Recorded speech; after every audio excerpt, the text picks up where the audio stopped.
Assalamualaikum warahmatullahi wabarakatuh. Selamat malam yang terhormat Ibu Sri Rahayu Handayani, Sarjana Pendidikan Magister Manajemen, serta rekan-rekan sekalian. Saya akan mempresentasikan tugas besar 2 saya yang berjudul Bahasa Indonesia diminati dan dipelajari oleh bangsa-bangsa di dunia. Di sini saya akan membahas bagaimana bahasa Indonesia semakin dikenal secara global didukung oleh program seperti BIPA dan UKBI serta peran aktif pemerintah. Latar belakang. Bahasa Indonesia telah menunjukkan perkembangan yang luar biasa tidak hanya di dalam negeri tetapi juga di lingkup internasional. Topik ini saya bahas karena penting untuk menunjukkan bahwa bahasa Indonesia tidak lagi menjadi alat komunikasi nasional, melainkan juga menjadi bagian dari dinamika komunikasi global. Dengan jumlah penutur lebih dari 270 juta orang, bahasa Indonesia tidak hanya berperan vital di dalam negeri, tetapi juga mulai mendapat perhatian di tingkat internasional. Ketertarikan dunia pada bahasa Indonesia terlihat dari penyebaran penggunaan bahasa Indonesia di negara-negara tetangga seperti Malaysia, Singapura, Brunei Darussalam, Thailand bagian selatan, Filipina bagian selatan, dan Timor Leste. Serta dibukanya program pembelajaran bahasa Indonesia di lebih dari 50 negara yang tercatat telah membuka program atau lembaga pembelajaran bahasa Indonesia, baik secara mata kuliah, pilihan, jurusan, maupun kursus non-formal. Hal ini membuktikan bahwa bahasa Indonesia memiliki daya tarik tersendiri dalam lingkup global. Penelitian ini saya lakukan untuk menelaah lebih dalam tentang bagaimana dan mengapa bahasa Indonesia diminati oleh bangsa-bangsa lain. Bahasa Indonesia semakin diakui sebagai salah satu bahasa penting di dalam komunikasi global. Memperkuat posisi Indonesia di lingkup internasional serta memperluas jangkauan pengaruh budaya dan diplomasi bangsa Indonesia. Mengapa bahasa Indonesia diminati dan dipelajari oleh bangsa-bangsa di dunia? Bagaimana bentuk dan perkembangan pengajaran bahasa Indonesia di luar negeri? Apa saja tantangan dan peluang dalam penyebaran bahasa Indonesia di dunia internasional? Bagaimana peran lembaga BIPA dan UKBI dalam mendukung internasionalisasi bahasa Indonesia?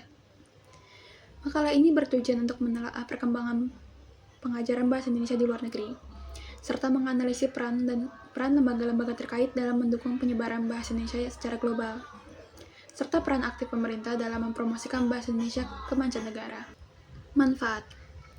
Penulisan makalah ini diharapkan dapat memberikan pemahaman yang lebih mendalam mengenai posisi bahasa Indonesia di dunia internasional, serta memberikan gambaran tentang tantangan dan peluang yang dihadapi dalam upaya internasionalisasi bahasa Indonesia. Dengan demikian, bahasa Indonesia tidak hanya menjadi identitas nasional, tetapi juga menjadi instrumen diplomasi budaya dan komunikasi antar bangsa yang efektif. Bahasa Indonesia merupakan salah satu dari 10 bahasa dengan jumlah penutur terbanyak di dunia, setelah Mandarin, Inggris, Hindi, Spanyol, Arab, dan Rusia. Negara-negara seperti Australia, Rusia, Jepang, Jerman, Amerika Serikat, dan Polandia memiliki pusat studi dan lembaga pembelajaran bahasa Indonesia di negaranya. Di Australia, tidak kurang dari 500 institusi pendidikan mengajarkan bahasa Indonesia, dari tingkat dasar hingga perguruan tinggi. Di Australia, koleksi buku tentang Indonesia yang tersimpan di Perpustakaan Nasional mereka, di Canberra, yang berjumlah tidak kurang dari 250.000 judul buku. Di Rusia, 5 pusat studi bahasa Indonesia yang ada di sana adalah 3 universitas. 3 dari 5 itu adalah universitas, yaitu Universitas Saint Petersburg, Universitas Vladivostok, dan Universitas Moskwa. Rusia merupakan negara yang terkadang kekurangan penutur asli bahasa Indonesia. Kebanyakan penutur di sana adalah orang Rusia yang bisa berbahasa Indonesia, bukan orang Indonesia asli. Sedangkan di Jepang, berbagai universitas memiliki jurusan bahasa Indonesia dan secara rutin mengadakan tes kemampuan bahasa Indonesia. Sejak 1992, organisasi di sana mulai menyelenggarakan ujian kemampuan bahasa Indonesia. Sampai sekarang tercatat lebih dari 12.500 peserta yang telah mengikuti tes kemampuan berbahasa Indonesia dalam berbagai tingkatan. Beberapa faktor yang menyebabkan bahasa Indonesia diminati oleh bangsa-bangsa di dunia antara lain posisi geopolitik dan ekonomi Indonesia. Indonesia merupakan negara dengan ekonomi terbesar di Asia Tenggara dan juga anggota dari G20 atau G20. Sehingga banyak negara yang berkepentingan untuk memahami bahasa Indonesia dan budaya Indonesia demi kepentingan ekonomi, politik, dan diplomasi. Kerjasama internasional dan pendidikan yang bisa dilihat pada program pertukaran pelajar seperti beasiswa dan mahasiswa, serta kerjasama pendidikan antar Indonesia dengan negara lain turut mendorong minat belajar bahasa Indonesia. Juga adanya peningkatan mobilitas negara dalam akademis yang bermunculan, banyak tenaga kerja, peneliti, dan mahasiswa asing yang bekerja atau belajar di Indonesia, sehingga membutuhkan kemampuan berbahasa Indonesia. Perkembangan pengajaran bahasa Indonesia di luar negeri. Program BIPA, Bahasa Indonesia bagi Penutur Asing, merupakan program yang dirancang untuk mengajarkan bahasa Indonesia kepada warga negara asing. Lembaga BIPA ini di bawah naungan Badan Bahasa dan Kemdikbud RI. Saat ini terdapat lebih dari 76 lembaga BIPA yang di Indonesia dan sekitar 180 lembaga BIPA di luar negeri yang tersebar di 37 negara. Dengan bentuk seperti Kedutaan Besar Republik Indonesia, sekolah-sekolah Indonesia yang ada di negara-negara tersebut, perguruan tinggi, sekolah-sekolah dasar dan menengah, lembaga khusus, serta organisasi profesi. BIPA memainkan peran penting dalam memperkenalkan bahasa Indonesia secara formal dan kurikulum yang terus dikembangkan. Patut diakui bahwa hingga saat ini, lembaga BIPA belum memiliki acuan buku untuk standar kurikulum dan silabus bahan ajar BIPA, termasuk pemeringkatan dan cara mengevaluasinya. Sementara itu ada UKBI, Uji Kemahiran Berbahasa Indonesia yang adalah alat ukur untuk standar kemampuan bahasa Indonesia bagi penutur asli dan asing. Diselenggarakan oleh Badan Bahasa dan Kemdikbud RI. UKBI memiliki berbagai tingkat kemahiran, yang dimulai dari Starter 1, istimewa, hingga Starter 7 yang terbatas.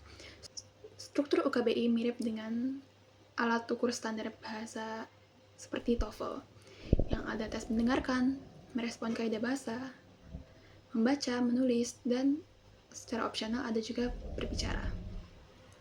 Peran pemerintah dan tantangan internasionalisasi bahasa Indonesia. Pemerintah Indonesia melalui Kementerian Pendidikan dan Kebudayaan, Kemdikbud, khususnya Badan Bahasa, memainkan peran vital dalam mendukung penyebaran bahasa Indonesia ke dunia. Mereka menyediakan buku ajar seperti Lentera Indonesia, menyelenggarakan pelatihan guru BIPA, serta memfasilitasi kerjasama dengan lembaga pendidikan luar negeri. Namun, masih terdapat tantangan seperti belum adanya kurikulum BIPA yang baku dan seragam, serta keterbatasan jumlah penutur asli yang mengajar di luar negeri. Walau demikian, semangat untuk menjadikan bahasa Indonesia sebagai bahasa internasional terus digelorakan, sejalan dengan meningkatnya diplomasi budaya dan daya tarik Indonesia di mata dunia. Kesimpulan, bahasa Indonesia telah menjadi salah satu bahasa yang diminati oleh banyak bangsa di dunia. Keberadaan program BIPA dan UKBI serta peran aktif pemerintah menjadi motor penggerak utama dalam proses penyebaran ini. Meskipun masih terdapat beberapa tantangan struktural dan teknis, minat belajar bahasa Indonesia di berbagai bangsa menunjukkan potensi besar di tingkat global. Bahasa Indonesia semakin diminati dan dipelajari oleh bangsa-bangsa di dunia karena peran strategis Indonesia di lingkup internasional, kekayaan budaya, serta kerjasama pendidikan dan ekonomi yang terus berkembang. Meskipun menghadapi berbagai tantangan, peluang untuk memperluas pengaruh bahasa Indonesia di tingkat global sangat terbuka dengan dukungan inovasi kerjasama dan kebijakan pemerintah yang tepat. Saran: pemerintah Indonesia melalui Badan Bahasa dan lembaga terkait perlu terus meningkatkan inovasi dan pengajuan dalam pengajaran bahasa Indonesia bagi penutur asing, memperkuat standar kurikulum dan sistem evaluasi BIPA yang lebih seragam agar proses pembelajaran di berbagai negara menjadi lebih efektif dan seragam. Selain itu, diperlukan peningkatan jumlah dan kualitas pengajar bahasa Indonesia di luar negeri, serta promosi bahasa dan budaya Indonesia secara berkelanjutan agar bahasa Indonesia semakin dikenal dan diminati oleh masyarakat dunia. Dukungan diplomasi budaya juga sangat perlu untuk memperkuat dan menjadikan bahasa Indonesia sebagai salah satu bahasa internasional yang diperhitungkan.